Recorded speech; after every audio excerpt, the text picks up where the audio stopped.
Well, ladies and gentlemen, our chief guest, Shri Aditya Thackeray ji and Honorable Shri Subhash Desai ji have arrived. May I please request everyone to give a huge round of applause to them, along with Honorable Secretary and Honorable Chief Secretary, Government of Maharashtra. May I please request everyone to take a seat?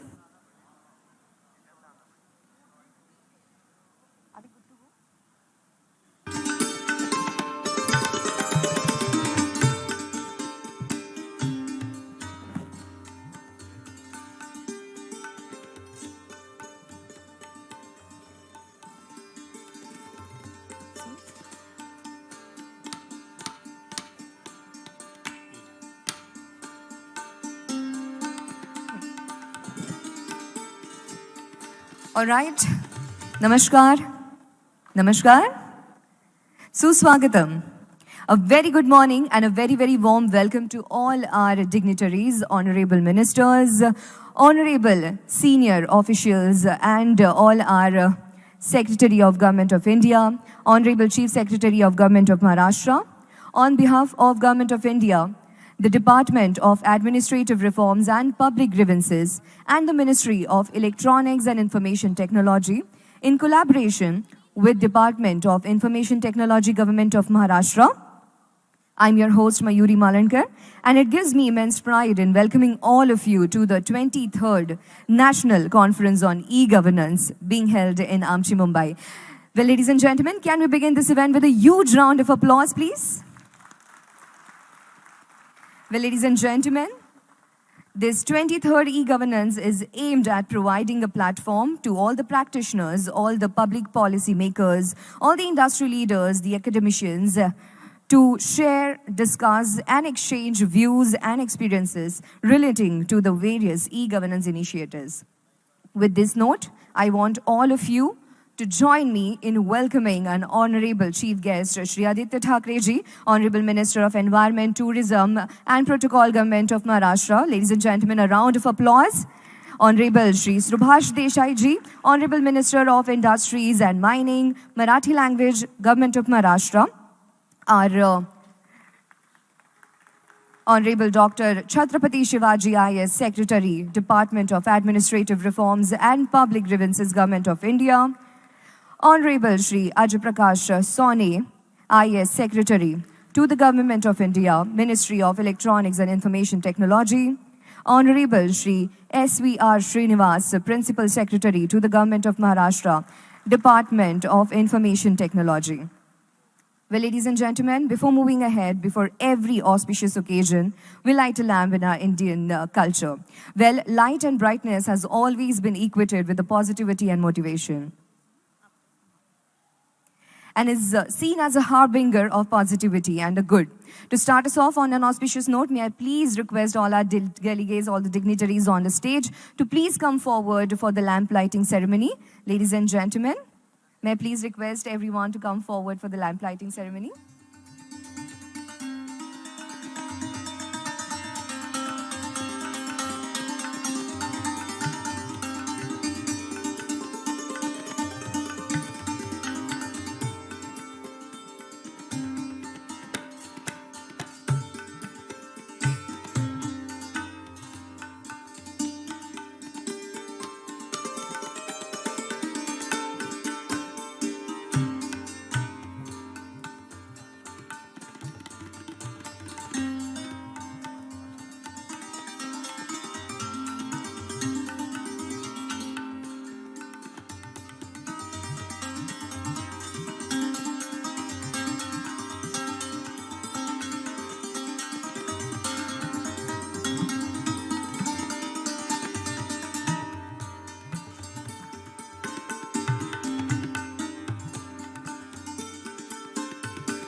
Well, once again, I would like to thank everyone for making the time to be with us today.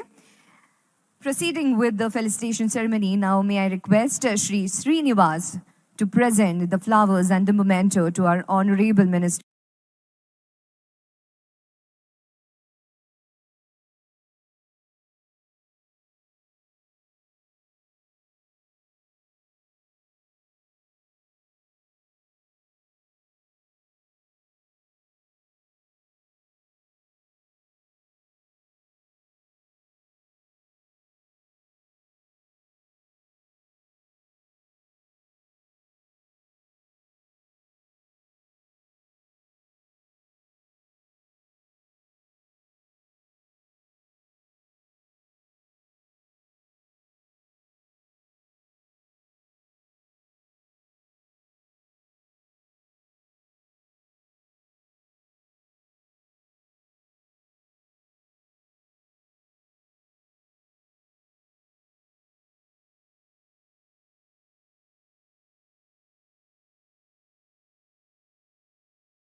Grievances, Government of India, Electronics and Information Technology.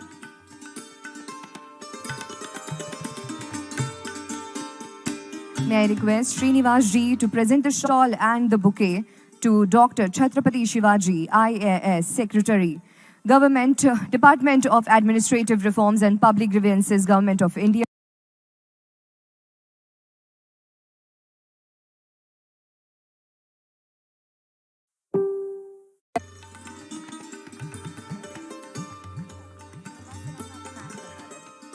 May I please call upon stage Srimati Swati Mase Patil, Honorable.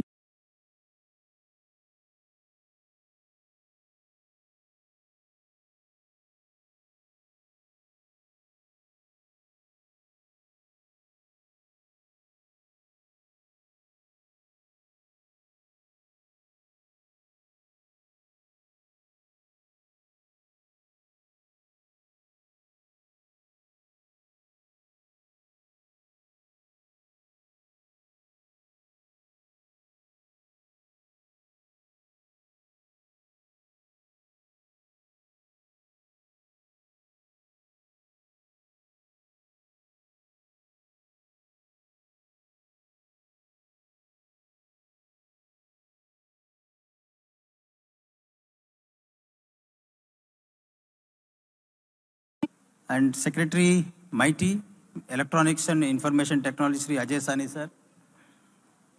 And Additional Secretary, DARP, Government of India, Sri V. Srinivas. And delegates from entire country, covering all the states and union territories, and distinguished members of the industry. On the occasion of National E-Governance Conference, on behalf of the state government, I would like to extend a warm welcome to all of you to Mumbai and to Maharashtra. A warm welcome to all of you. Just to set the context, we can see three things at three levels: globally, nationally, and even at the state level, what is happening. In 2 minutes, I would like to outline what is going on, as I see it, and how things are going. Globally, we are in a scenario where alphabets do not mean ABCs any longer. And an apple is not to be eaten, right? And an ant doesn't bite. An ant doesn't sting. It only does billions of dollars of business. And for us, Tesla is not a scientist, right? This is the age we are in. So I'm just referring to that Ant Financial, of course. So this is the age, this is the state of affairs today. Things are in great disruption, as Honorable Minister Aditya was just mentioning to me outside. We are in for big disruption. Like just we are talking about BharatNet, but tomorrow something will come which will pass through light. So that is the example he was giving. And if we look at the world today, when we were young, we used to talk about lakpatis, croropatis. Now when I grew up, it was billionaires. Now first time we are hearing for the last 3-4 years, $1 trillion companies. Now we are talking about $1 trillion economy in India, but there are 2, 3 companies which are already $1 trillion plus, and almost all of them are IT companies, and which are not more than, which are younger than any of us sitting here, mostly, right? Just younger, they are just born. So if it is that powerful, resourceful is IT, so why not use it for public good? So that is the main motto of this conference, and I would like to invite all of you once again to this conference. And coming to national level, after a global scenario, just I thought let us also discuss about a little bit about set the context about nationally what is happening. Nationally, of course, we have distinguished people like Sri J.S. Chinnarayan Garu sitting here.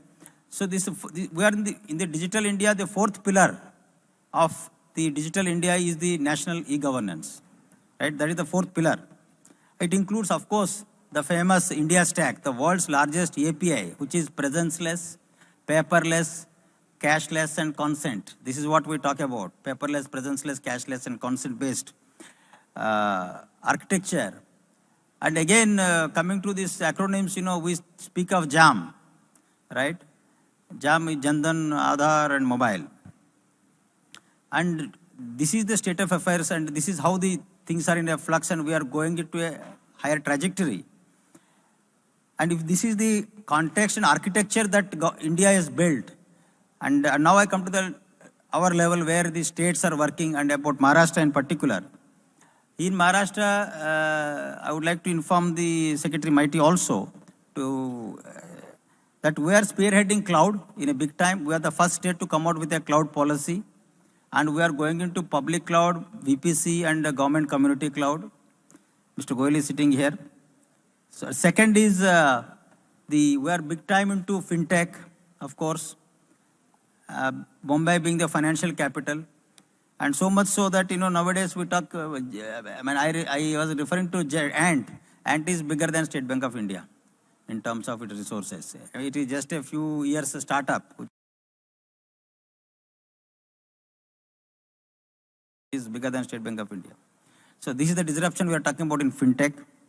And thirdly, the biggest fulcrum around which, given the context of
principal secretaries from various states, many of the other stakeholders who have been working closely with us from NESCOM and from many other organizations from the industry.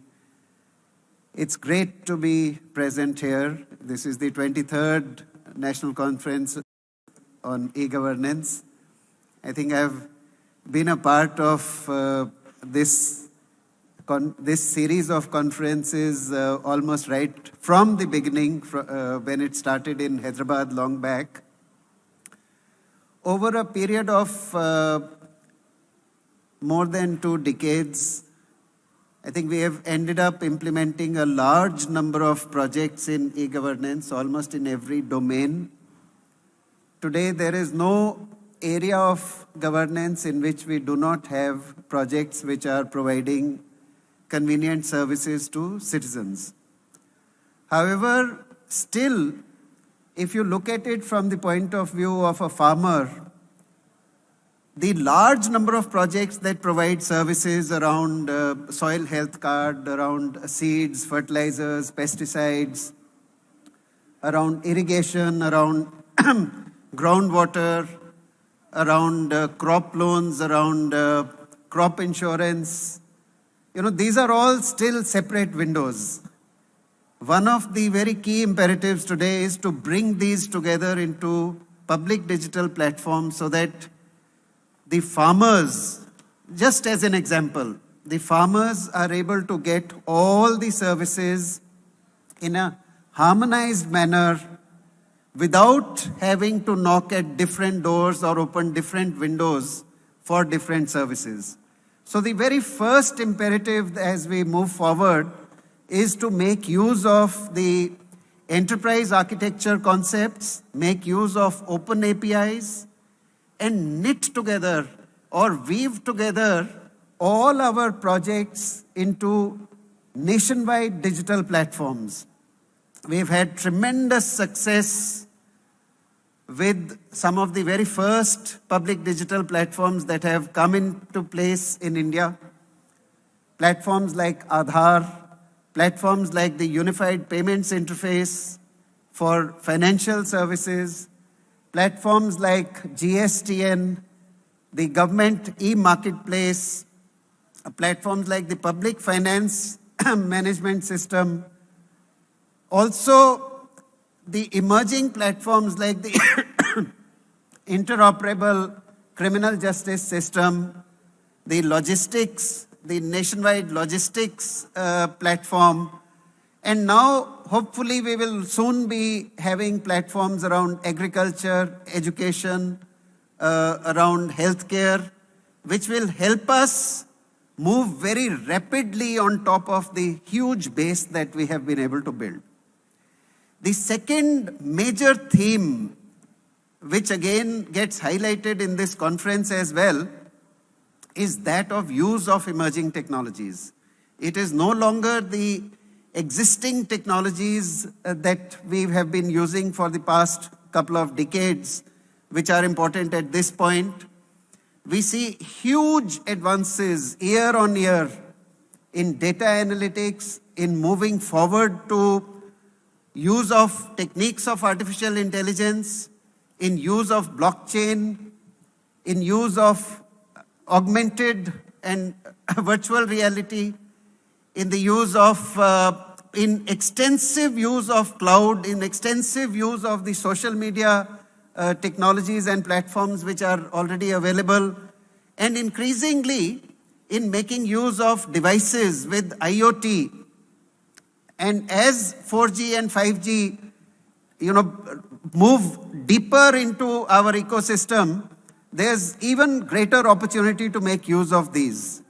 We should look at emerging technologies not as something which is there in the air, which is to be plugged, not as gods to be worshipped.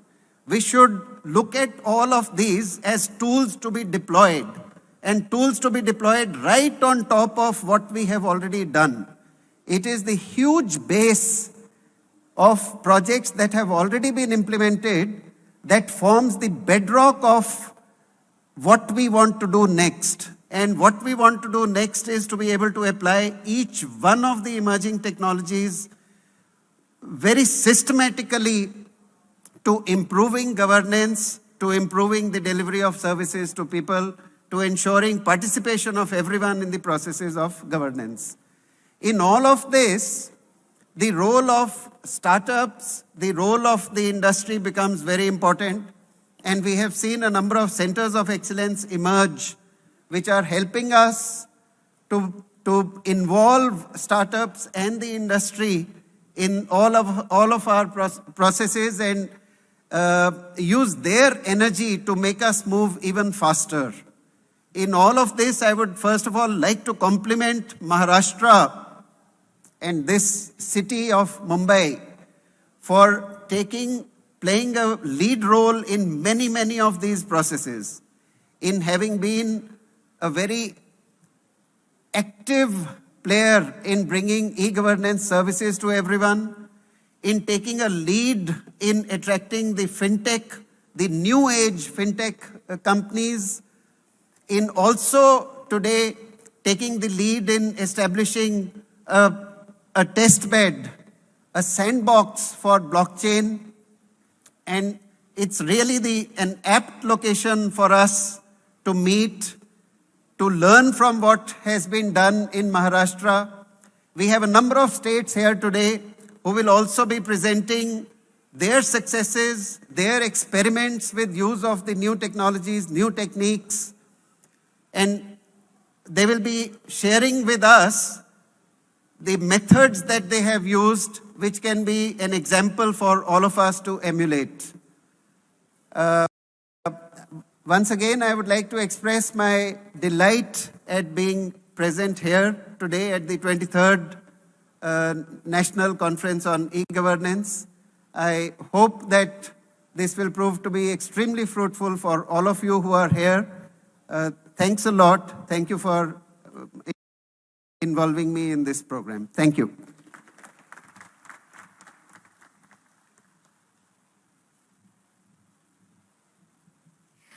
All right, so now we will be showing you a small video, a video on the e-governance journey so far and how the different initiatives have contributed for its growth and bringing the citizen centricity in the government process and service delivery. May we have the video, please?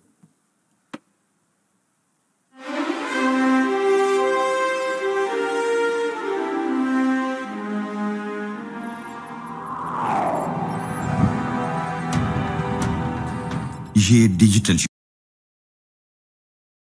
युग है। कल का भारत कैसा होगा, ये इस बात पर निर्भर करता है कि हम ई गवर्नेंस के क्षेत्र में डिजिटलीकरण का कितना और किस प्रकार उपयोग कर रहे हैं। भारत में ई गवर्नेंस के मूल स्तंभ हैं पारदर्शिता, जवाबदेही, सुलभता।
Mr. Subhash Desai, Honorable Minister for Environment and Tourism, Government of Maharashtra, Mr. Aditya Thackeray.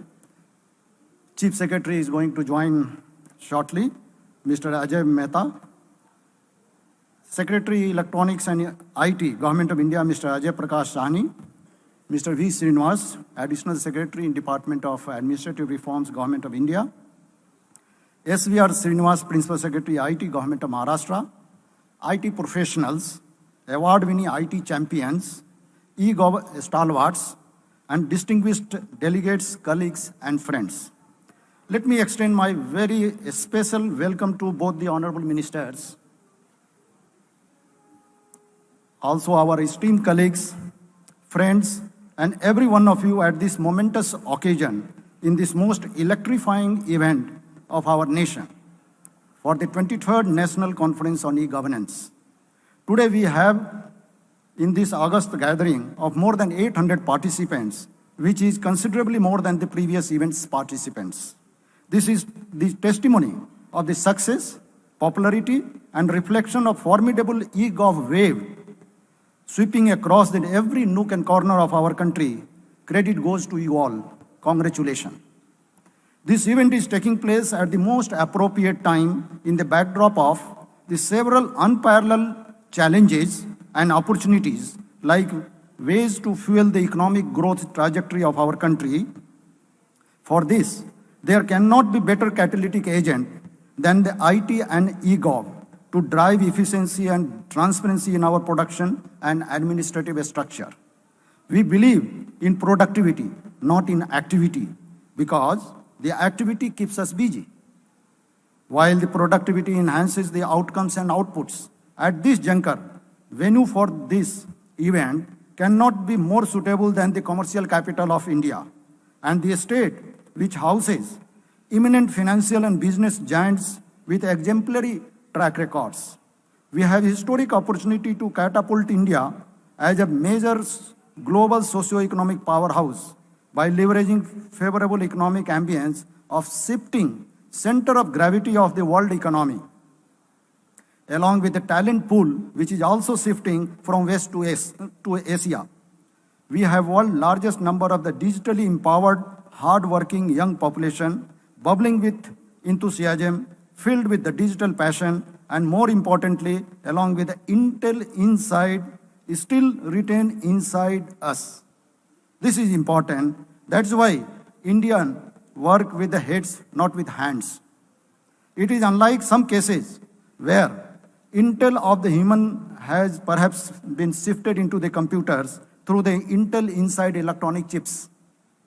In the absence of the human intel inside, people may have to even use the mobile GPS after getting up every day in the morning to find out where is the washroom in their own houses.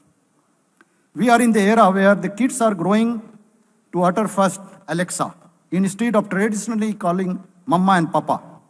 Next generation kid, even while playing in the lap of the grandpa, are teaching grandpa about their smartphone uses. These are the change which is happening in India. These are common scenes in almost every Indian family. These are the welcome demonstration akin to the proverbial saying that the child is the father of man. Means the younger is better, in line with the advancement and sophistication of the newer is better electronic gadgets. Indians are the pillar and the backbones of Silicon Valley. Then why can't we make our nation also as an Indian Valley? Especially when there is no hold-barred competition between the real world and the virtual world, and the virtual world is becoming more and more powerful every day. But the talent is now a pure transactional commodity and is working for the rich to make them richer and further widening the inequality of all sorts. We have gathered here to discuss on various dimensions to reduce the inequality and churn these points as how the technology can be used in a better way for delivery of the services at the doorsteps of our fellow citizens. eGov has vast potential to jack up agility, nimbleness, response time, and improve the productivity, efficiency, quality of life of our fellow citizens. We need to serve our citizens online and not inline. Online, anytime, anywhere, on any device, 24/7 at their homes, and not inline at the government office doorsteps. Since the direction is more important than the speed, eGov blended with the citizen centricity has become the gateway to drive the efficiency, enhance satisfaction, ramp up ease and quality of lives. We are in the era of the smartphones, a smart car, a smart TV, a smart town, and we also have the smarter kids. So the smartness is now the key differentiator in the era, and it is grabbing lion's share of the opportunities. However, we need to be wary of the smartphones. This is on the lighter notes. It has first swallowed the morning alarms, watches, T-series music boxes, FM radios, and many more. Now it is even staring at us and threatening our married life. Need to be careful. Modern wars are not won based only on the traditional arms, ammunition, and battalion, rather with the sharpness of the strategic ideas blended with the smartness in executions. Indians have scientific and digital minds, have plentiful of the ideas in every nook and corner of our country, with a creative, skillful, we call it popularly jugaad. In fact, for want of the execution, owing to the certain constraints, many ideas are becoming the graveyard of ideas. Bill Gates never stood first in the school, but have been employing all the toppers. The recipe for success is the smartness in execution of ideas. Another pitfalls could be that IT has seamlessly connected our boardrooms, bathrooms, and bedrooms 24 hours. And millennial couple, they are meeting more often in boardrooms and have no time to meet in their bedrooms. Kids are not even learning typing skills. These are the critical issues which are emerging. The new generation kids are not learning even the typing skills. Forget about writing with the hands. But the fact is that if you don't write, if you don't read, then the day will come that you cannot read and you cannot write like those of illiterate. Constructive destruction and digital disruptions are the critical to break the glass ceilings and to outperform competitive forces of the market, thereby to thrive and survive against their own extinction. Collapse of Kotak film, we all know that Kotak film are now no longer available with us. The collapse of the Kotak film, Murphy radio transistors, Nokia are some of the examples in this context. Modern wisdom suggests that IT is the right way to make history, otherwise may become itself a part of the history in the hyper-competitive era, where there is only one option, either to make meal or become the meal. You may recall here that one point of time, this happens in India itself. So this is an example for India. In India, the Nokia was the market leader. Even in non-core business segment of digital cameras in its cell phones, defeating traditional camera makers, and Airtel was the market leader in music industry in India through the ringtones attractions. Science is gaining knowledge faster than the society is gaining wisdom. There is a fear that the advanced technology like AI, artificial intelligence, robotics, automation will further accentuate the problem of unemployment, which is critically important for a country like ours. We have also seen how the technology has created the new quality jobs and new avenues for our young people. IT and the technology has become the formidable tool to modern days FANG, that is the Facebook, Amazon, Apple, Netflix, Google, and the platform economy have led to a situation where some of the technology companies have the bigger muscles than many of the sovereign powers. This is all the beauty of the technology. eGov is also a dominant tool to achieve a better inclusivity, big leveler, powerful lever for the effective gender mainstreaming and for women empowerments. These will further cement the unity and diversity of our country. With the e-governance being at the heart of the IT revolution, this conference will provide a forum where the delegates will have a constructive discussions on these issues which just now I mentioned, and will suggest way outs and digitally transform and realize the national aspirations of the minimum government and maximum governance. The conference will also sharpen the ongoing digital waves and will strive to evolve towards the greater citizen centricity, improve service orientation and transparency, and will further strengthen the Digital India flagship initiative of the Government of India. It will help transform India into a digitally empowered society and knowledge-driven economy by unlocking its true potential.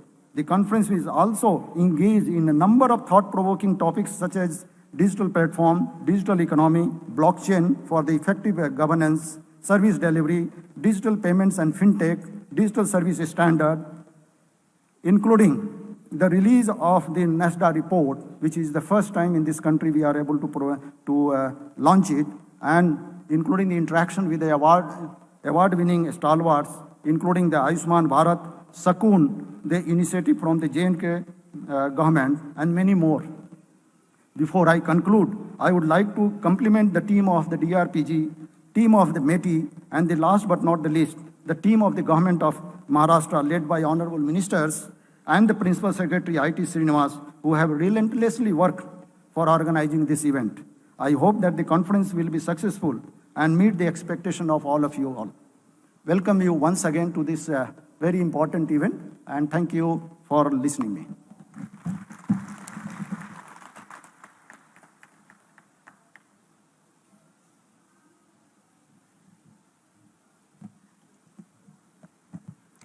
Well, ladies and gentlemen, when we talk about blockchain, we all know that it is a distributed ledger technology, disrupting digital payments, digital identity, logistics, records, document management, and many other day-to-day activities. It is slowly but surely moving from the emerging technology to the mainstream technology. Well, hence, the government of Maharashtra has decided to adopt its disruptive capabilities to improve citizen service delivery. To give you an idea of Maharashtra's journey with blockchain, we have a small clip. May we have the video, please?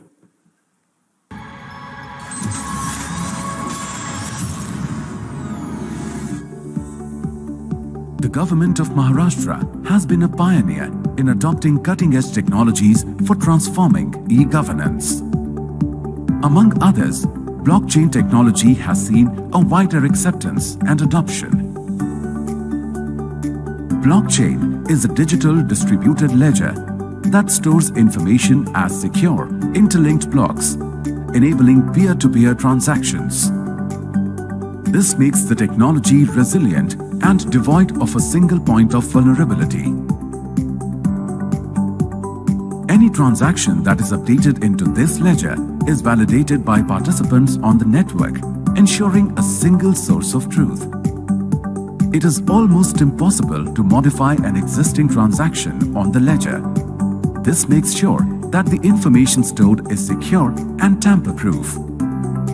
Also, blockchain systems are inherently cost-effective due to their ability to utilize existing systems by acting as the backbone with the potential to remove intermediaries.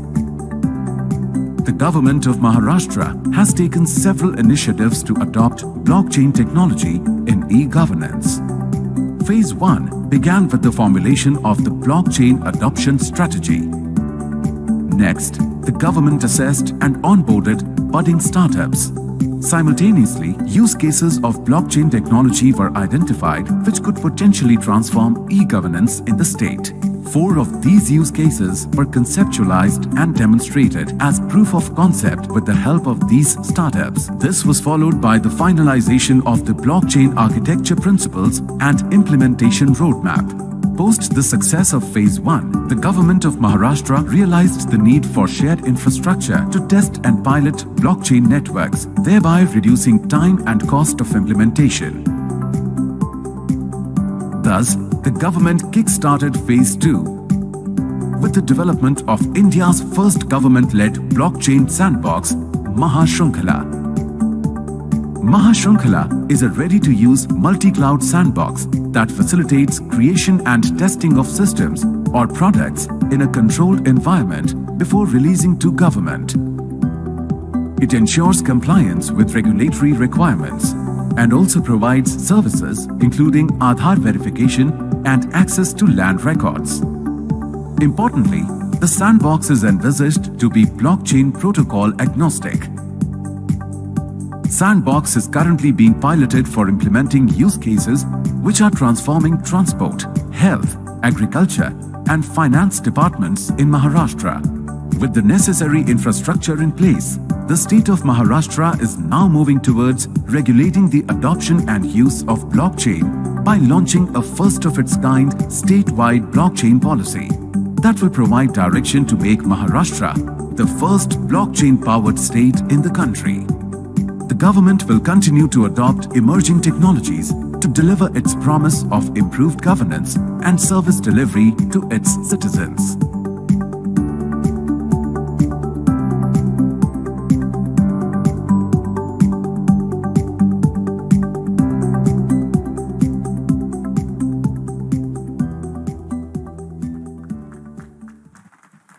And ladies and gentlemen, now I invite to Principal Secretary, IT, Honorable Shri SVR Srinivas to share his plan for using the blockchain to strengthen governance in Maharashtra. I also invite PwC partners Shri Sriram Anantasainam and Shri Subhash Patil on the stage. Well, ladies and gentlemen, PwC has worked with the government of Maharashtra on developing an actionable roadmap to blockchain implementation within government. Thank you. This idea of having blockchain for e-governance is actually the idea of our Honorable Chief Minister, sir, Sri Uddhavji Thackeray, sir. And in fact, he had suggested we should go for a blockchain policy for the state. And that we'll be doing in due course in a few days. And he has some path-breaking ideas for implementing the blockchain for public good. So that will be coming very soon. But today, what we are doing is something, a sample of what we are envisaging. And blockchain, as you know, it is a distributed ledger with a single source of truth with immutability and provenance. It's all about provenance. So what we are doing is as following. We have started with by onboarding a few startups who are into blockchain, and we have done some use cases. Certain things I would like to mention here. One is about with the GT Hospital in Mumbai. We are running a blockchain-based cornea transplantation. That is one use case we have done. For with RTO, Regional Transport Officer, Transport Department of Government of Maharashtra, we have done one use case for vehicle supply chain. I mean, when vehicle is manufactured, right up to the sale, scrap, everything. And third, with the Secretary, Mr. Anup Kumar sir is sitting here, so I would like to in fact welcome him on stage. Please come. So we have worked with, we are working on the two things actually. One is we have a strong pomegranate exporter orientation in Maharashtra. It is a state which exports and manufactures and which grows pomegranate. For example, districts like Solapur are very famous for pomegranate. And we have tied up with the department and with their state warehousing corporation for two things. One is export of pomegranate and how to ensure that the fruit has come from the particular farm. So it's about provenance again. So that's what we are doing. And I would like to thank his department for supporting us. And last but not the least is the use case that we are doing on the farmers. It's all about farmers ultimately. India is a state of farmers. Maharashtra is a state of millions of farmers. So we are doing one thing for them about generating loans, generating credit system. And one thing we have taken within that entire system is about the negotiable instrument called the warehouse receipt. Warehouse receipt is a negotiable instrument under the NI Act, and it can be discounted and loans can be generated, as all of us know, for a long time. But if you keep it in blockchain, the credit facility can be given in one day to the farmer. So today we will just like to have a small sample of that. So it is not key, it's all esoteric, something, nothing to do with the common man. Blockchain is all about all of us, especially the marginalized sections of the society. So we'll be leveraging blockchain for financial reconciliation, risk management with the Treasury of Maharashtra also. That is another thing with the finance department we are doing. But the overarching blockchain policy will be coming out very soon at the hands of Honorable Chief Minister, Sri Uddhavji Thackeray, sir. And due to urgent preoccupation, sir could not come. So we are all missing him. But some other occasion, surely I'm sure he would like to come and definitely he'll take his time out. But we have his son here, who is a minister in his own right, Sri Aditya Thackeray. Thank you for coming once again. And I would welcome all of you to please join us in this journey. And we would like to have a journey based on blockchain, and which will ensure that the things are immutable, and it is as we call it, it establishes an internet of trust. So thank you very much for this. And now I would like to invite Honorable Minister Sri Aditya Thackeray to launch the blank blockchain sandbox. We call it Mahashrunkhala, and it is basically where all the future products of blockchain can be tested. So Honorable Minister, thank you.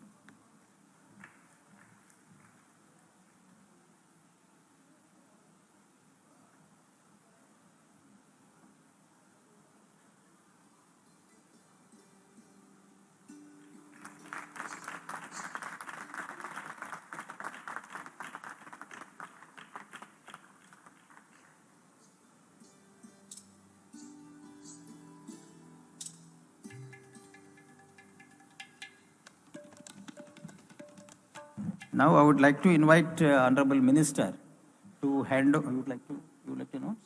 Yeah. So the further the course of action will be announced with the MC. Thanks.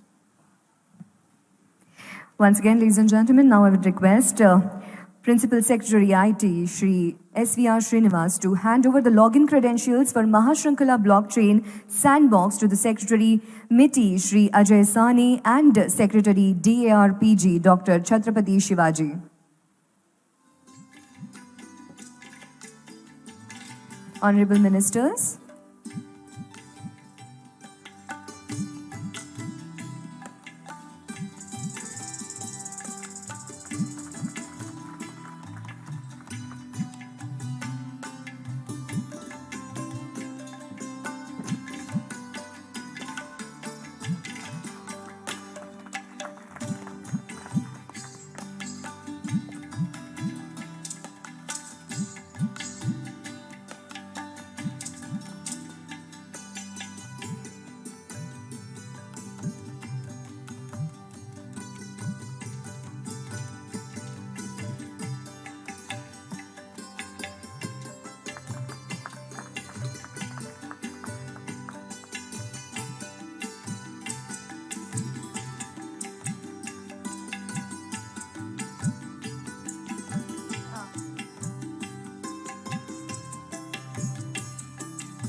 ladies and gentlemen, Government of Maharashtra, along with the Maharashtra State Warehousing Corporation, has taken the initiative of developing a blockchain-based warehouse receipt system for the farmers of Maharashtra.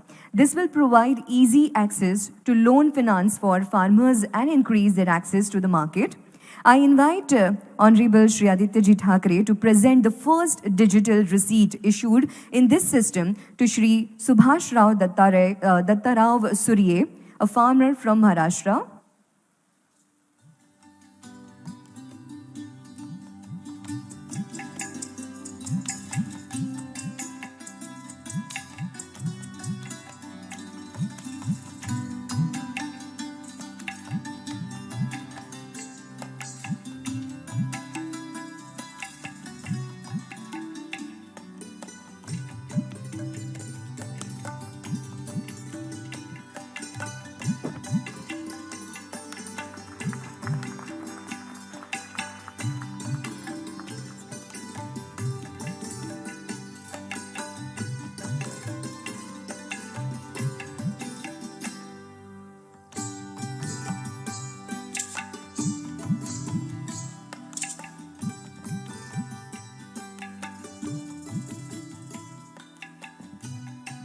Moving towards the inaugural address, ladies and gentlemen, Honorable Minister for the Environment, Tourism and Protocol, Government of Maharashtra, Shri Aditya Thackeray is an Indian politician currently serving as a Cabinet Minister of Tourism and Environment, Government of Maharashtra. Well, he is definitely a passionate, visionary leader. Along with that, he is an artist as well. His first book of poem, My Thoughts in the White and Black, was published in 2007. The following year, he turned lyricist and released a private album, Umeed, for which he wrote all 8 songs. Well, I'm sure you all are super excited to hear from him. Ladies and gentlemen, with a huge round of applause, I will welcome Honorable Minister Shri Aditya Ji Thackeray to address the gathering.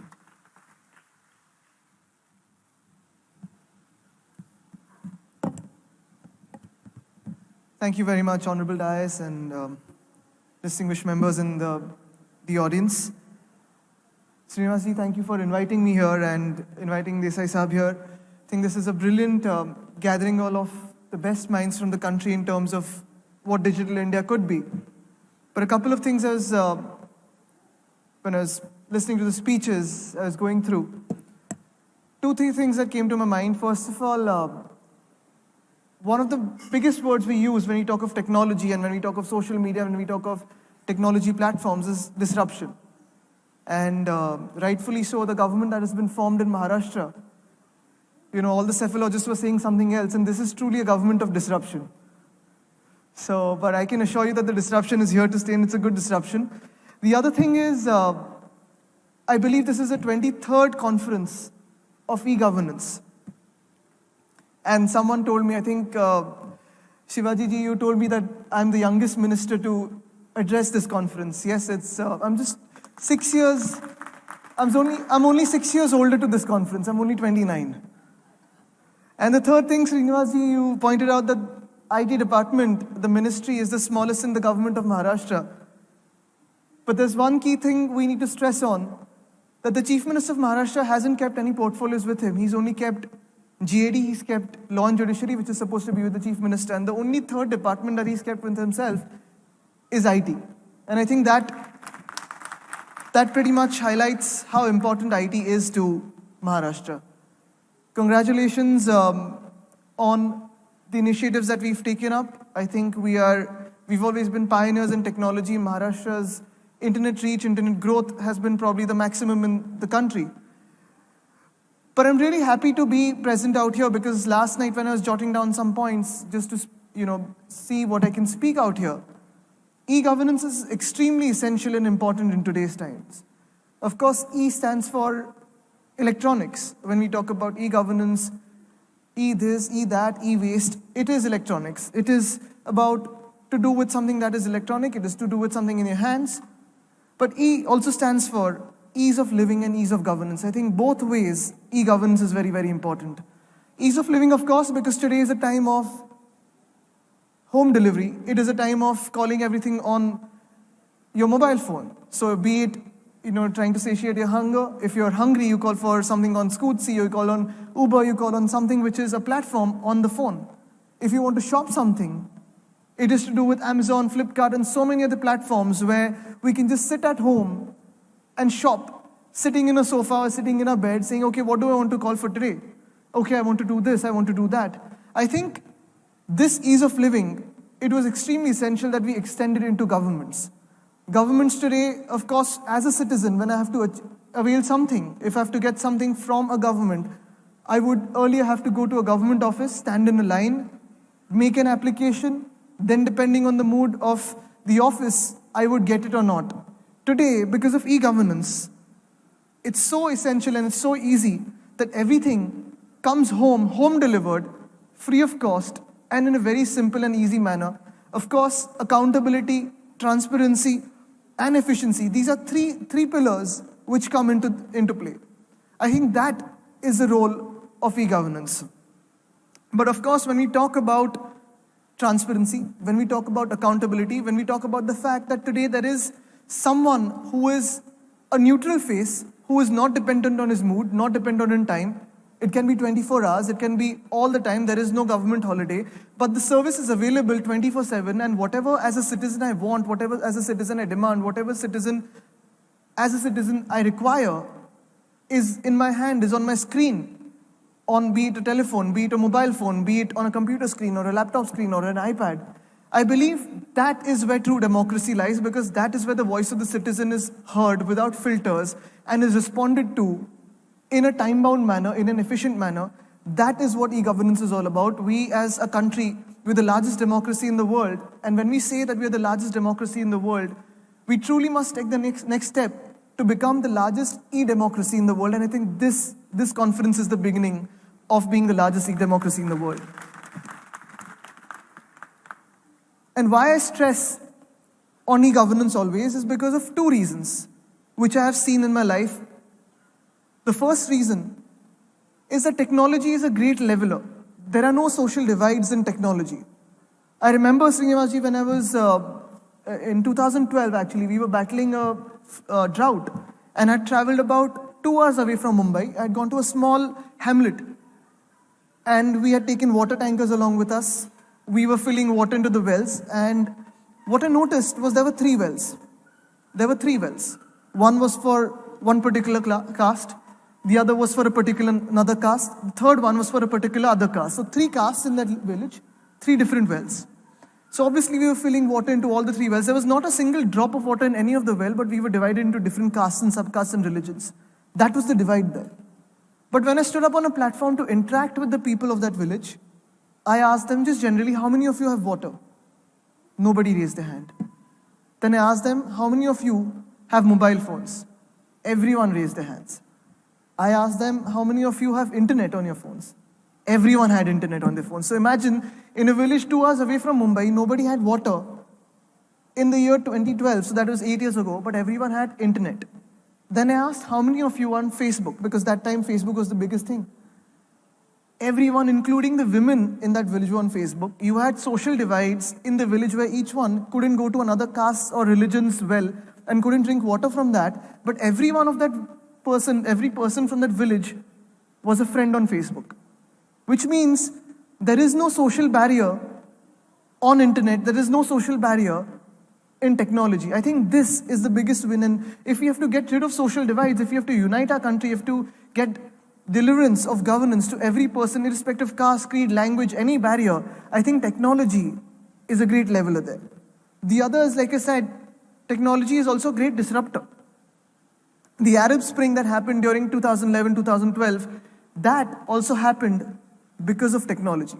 It also happened because of social media. It also happened because of social media messages or videos, everything. Having said that, I don't believe that internet shutdowns or social media shutdowns where there is a protest can help us. In fact, what happened in the Arab Spring was the absence of e-government and e-governance that led to the Arab Spring. Had there been a government that was responding to all the doubts, all the frustrations, all the anxieties, all the angst of the people, I think situations could have been different. But the disruption was that governments changed and democracy was ushered in. I think e-governance and a government running on technology, running on an IT platform is equal to being the largest democracy in the world. And therefore, I believe that we as a country with a great technological mind, a thought process, people who are working in technology, I think we have the biggest scope for growing as a democracy. And when I say a democracy, it's not just a political platform. A democracy is not just a political process. A democracy isn't just about elections and forming new governments. A democracy is about each and every person being heard, responded to, and feeling that, okay, this country is my country, this government is my government. I think this is a true democracy. I'll just tell you about the 2 small initiatives that we've taken in Maharashtra. A couple of years ago, exactly about 2 or 3 years ago, I was very keen that the Mumbai Municipal Corporation, the BMC, comes onto Twitter. Because what happens normally is when leaders like us are on Twitter, when you see a young leader, you see some young person who's voicing the people on Twitter, people start tweeting to you their grievances from each and every lane, saying, okay, my water pipeline is broken, my pothole is not repaired, my manhole is still open. So I spoke to the municipal commissioner back then, Mr. Praveen Pardeshi, who is still the municipal commissioner. I spoke to him and we devised this idea of bringing the BMC onto Twitter.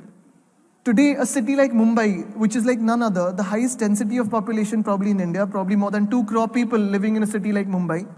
So many different services being offered by the BMC, right from healthcare, tertiary healthcare to super specialty healthcare to the BST being run by the BMC to the best of education being given by BMC. All of that we brought onto this one Twitter handle called MyBMC.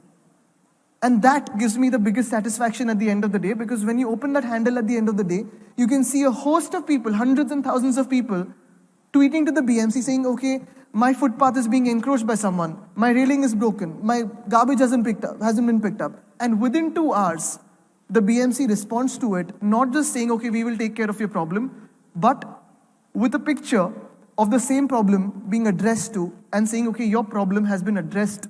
And I think that is the biggest win for any government, that small issues of the government, small issues of the people.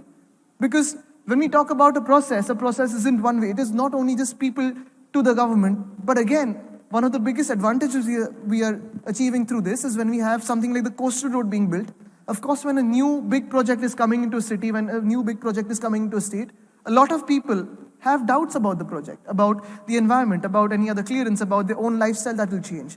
When we start advertising, when we start speaking, when we start a dialogue with the people, from the government to the people, through mediums like social media, through mediums like technology, through IT, I think that is when barriers are broken.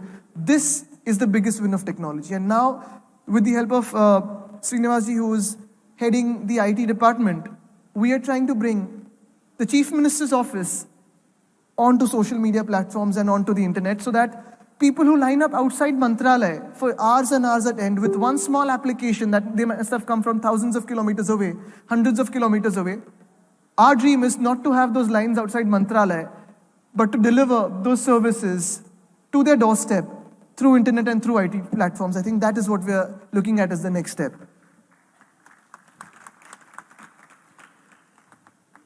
Srinivasji, I would, before concluding this address and the inaugural address, I would like to request one thing with you and the Honorable Minister for Industries, Mr. Subhash Desai ji, that Maharashtra and Mumbai is the financial capital of India and of course of Southeast Asia. We're a prominent city. I would request you to formulate a policy by which we're not just the financial capital of India, but we also become the fintech capital of Southeast Asia. I think that is what we're looking at, and I would request the government of India to offer us support on that. I think that is very important. Finally, like I said, e-governance is all about neutral, it's all about being mood neutral, because like I said, when I started off with my BMC Twitter handle, it was about, as a citizen, if I go to a ward office, if I go to my corporator, if they are in the mood to do my work, it would be done. Today, there is no scope for being moody. It's about delivering. Governments should always be about efficiency, should be about accountability, should be about transparency, should be about listening to the people and having a dialogue with the people. I believe e-governance is the biggest enabler. I congratulate this conference, which is the 23rd conference, and I would like to say and offer this to this conference, that everything that will come out of this conference, whatever is good for the people of this country, Maharashtra would be happy to be the first state to enact, adopt and absorb that technology for the betterment of its people. Thank you. Jai Hind, Jai Maharashtra, Vande Mataram.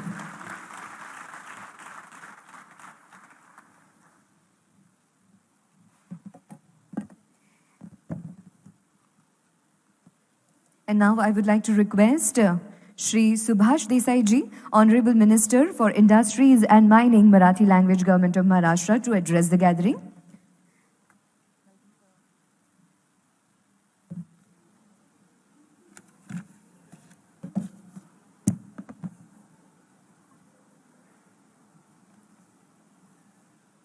My youngest colleague in the ministry, Aditya Thackeray, who is holding important portfolios of tourism and environment, secretaries on the dais, friends, I'm really happy to be here at this 23rd National Conference on E-Governance. The theme today is digital transformation. And if we look back, the whole journey began almost 30 years before, when then Prime Minister Rajiv Gandhi introduced all Indians to the world of technologies. And then Prime Minister after Prime Minister took this cause forward, supporting, encouraging the digital initiatives. Our Prime Minister Honorable Narendra Ji Modi made ambitious announcement of making India digital. And everyone is excited to see how fast we can realize this dream of digital India. When we visited various stalls presented by various government departments, I was really excited to see almost all government agencies are coming on the same page.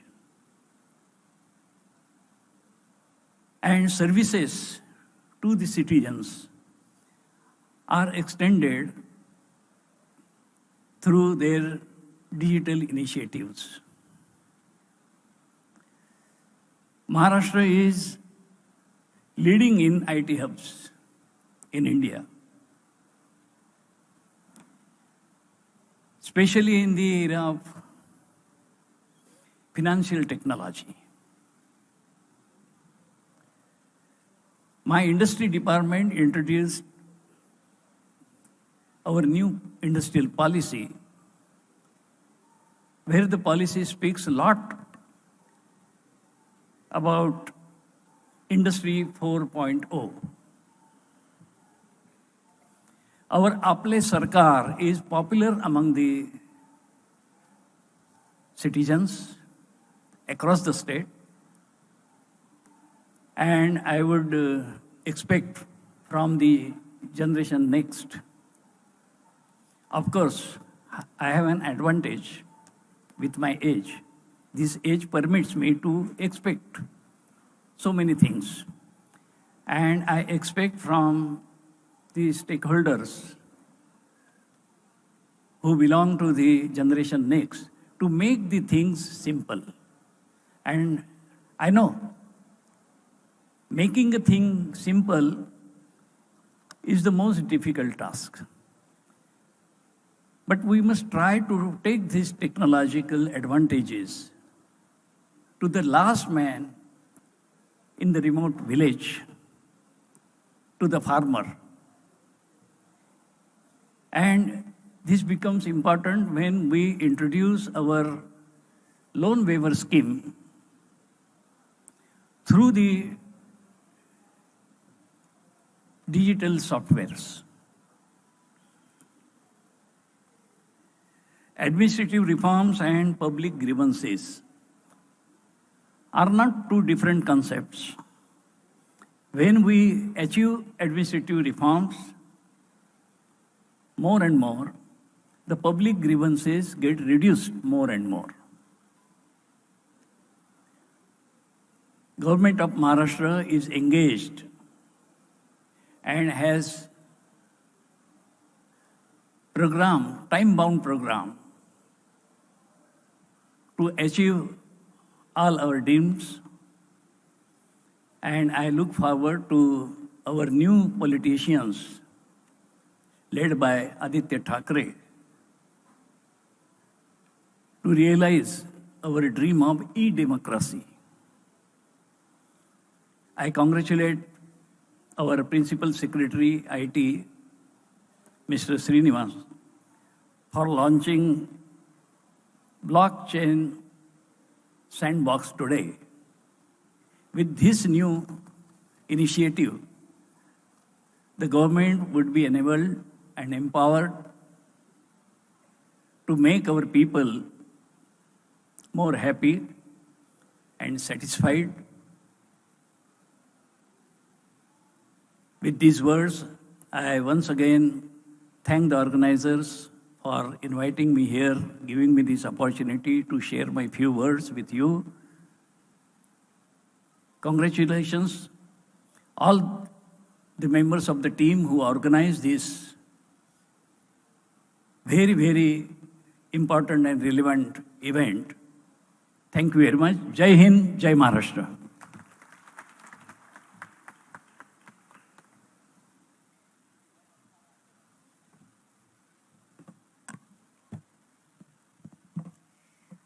And ladies and gentlemen, now may I please request Shri V. Srinivas, IAS, Honorable Additional Secretary to Government of India, Department of Administrative Reforms and Public Grievances, to present the vote of thanks.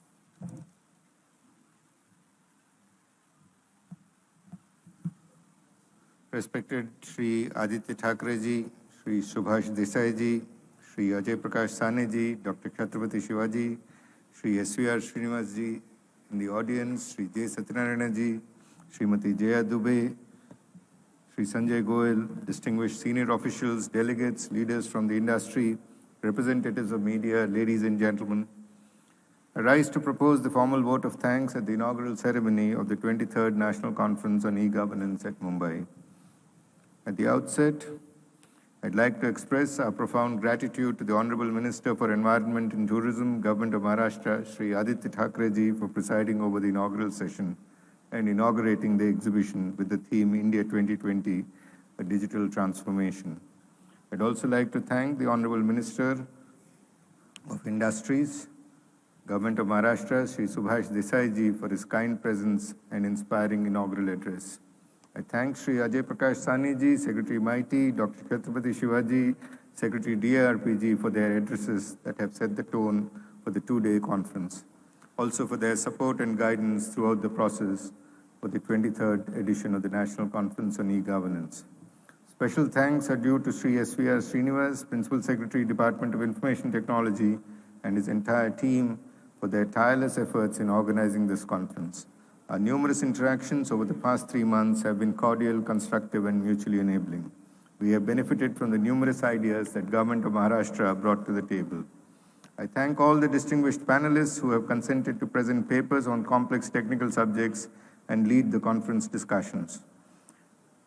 We have 800 participants, 22 award-winning initiatives, 115 awardees, 42 winners from the hackathon, 100 distinguished speakers, and 51 exhibitors participating in this conference, which is the largest that we've had of any of the 23 editions. I'd also like to thank all the members of the screening committee, the jury committee, who have assisted us in the task of selecting the finalists and winners from amongst 731 nominations that we had received this year, and also over 500 nominations for the hackathon. Several states have come forward to present their success stories in the exhibition. I would urge all participants to visit the exhibition and explore the possibilities for replication. I acknowledge and appreciate my colleagues in the DARPG for their sustained hard work, abiding commitment, and seriousness of purpose. I thank our knowledge partner, NASSCOM, KPMG, and other panelists who have helped us source and curate the conference papers and speakers. I also wish to thank the electronic and print media for covering this conference. Your support means a lot to us. We are very thankful to the state governments, central ministries, industry leaders who have traveled long distances to be a part of this event. We are greatly enthused by the participation from all states and union territories at this conference. Thank you very much.